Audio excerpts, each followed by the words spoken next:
মুম্বাইতো খেলিবই গৌৰৱ গগৈ ডাঙৰীয়া যোৰহাটত খেলিব খোজা নাছিল তেখেতে নিশ্চিত পৰাজয়ৰ কথা গম পাইছিলে গতিকে তেখেতে খেলিব খোজা নাছিলে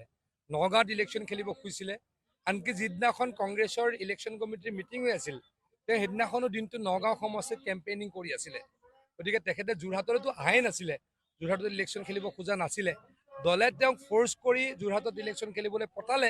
কিন্তু আহাৰ দিনাখনে কলিয়াবৰত কৈ আহিলে যে মই ইলেকশ্যন খেলিব খোজো মোৰ পুৰণা কলিয়াবৰত গতিকে তেখেতে যোৰহাটত ইলেকশ্যন খেলিবলৈ বিচৰা নাছিল কাৰণ তেখেতে জানে যে তেখেতে পৰাজয়ৰ গ্লানি লৈ যোৰহাটৰ পৰা গুচি যাব লাগিব আৰু আজি দুখন সভা কৰিলোঁ কেইবা হাজাৰ ব্যক্তিয়ে সমৰ্থকে বিজেপি দলত যোগদান কৰিলে কংগ্ৰেছ দল ত্যাগ কৰি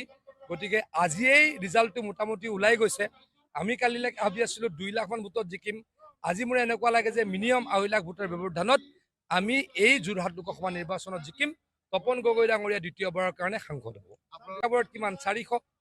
আৰু যেতিয়া তেওঁক বাইক প্ৰচেছন কৰি আছিল 80খন বাইক আছিল হয়নে 80খন আছিল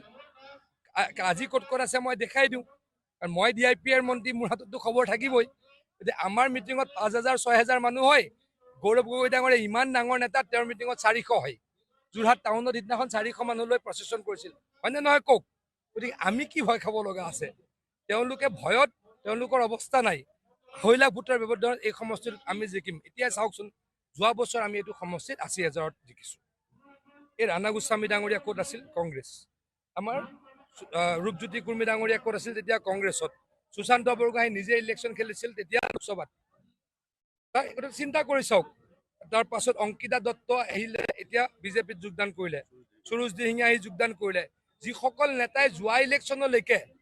যোৱা বিধানসভা বা যোৱা লোকসভা নিৰ্বাচনলৈকে কংগ্ৰেছটোক এই অঞ্চলটোত ধৰি ৰাখিছিলে গোটেই নেতাখিনিয়ে কংগ্ৰেছৰ এই অৱস্থা কংগ্ৰেছৰ যি নীতি নাই নিৰ্দেশনা নাই নেতা নাই তাৰ কাৰণে সেই বিজেপি দলত যোগদান কৰিলে আৰু ইয়ে প্ৰমাণ কৰে যে আমি বহু লাখ ভোটৰ ব্যৱধানত এই সমষ্টিত জয়লাভ কৰিম 6খন মেডিকেল কলেজ আছিলে 2016 চনলৈকে 6খন মেডিকেল কলেজ আছিল এতিয়া 18খন মেডিকেল কলেজ হ'ল নতুনকৈ বনালো 18খন টোটেল আগৰখনৰ সৈতে 24খন 7.5 বছৰ আমি 18খন মেডিকেল কলেজ বনাইছোঁ ইউনিভাৰ্চিটি আগতে আছিলে 7খন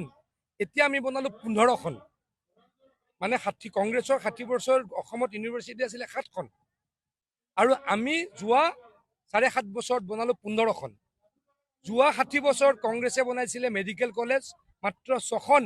আমি বনালো 18খন এইটোৱে হৈছে বৃহৎ পাৰ্থক্য কংগ্ৰেছ আৰু বিজেপি